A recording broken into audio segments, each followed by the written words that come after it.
This gentleman from Edmondson for explanation of vote, sir, not to exceed 3 minutes. Thank you, Mr. Speaker. It's hard to follow the speech of the gentleman from Fayette that sits beside of me or the dance of the gentleman from Jefferson as he came in to make his vote. But I rise to briefly explain my no vote today, much like the gentleman from Warren. You see, on pages 246 through 252 of this budget, and members like the lady from Carter, the gentleman from Shelby, and others have mentioned 6.5 pages of fund transfers in this budget. There's been a lot talked about Washington-style politics on this floor today. Mr. Speaker, ladies and gentlemen of the House, I've never been to Washington, so I don't know anything about Washington or its style of politics except for what I see on TV or in the newspaper. I'm from a small town in south central Kentucky, and I'm just an old country boy. And what those fund transfers look like to me,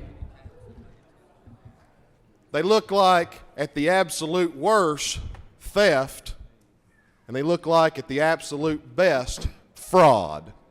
And those are two things that I've seen a little bit of in my life.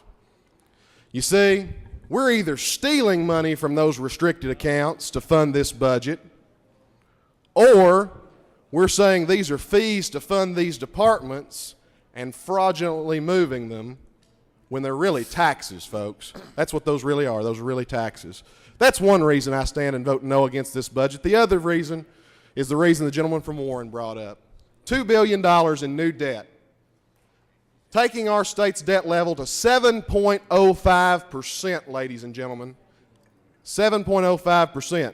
My second year in this body, and I'm in my fourth now, but my second year in this body, we saw our state's bond ratings downgraded because we got up around 6.8% for our debt level.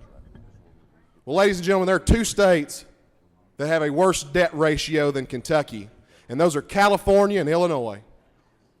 And I'll tell you, Mr. Speaker, you talk a lot about when people say things about Tennessee, the only good things coming out of Tennessee being those interstates. Well, I don't have children yet, and I hope to someday. And I don't want my children to grow up in a state like California or Illinois because I don't care for those areas much. I want them to grow up in a Kentucky that is a better Kentucky than it was that I grew up in. And that's why I'm voting no on this budget.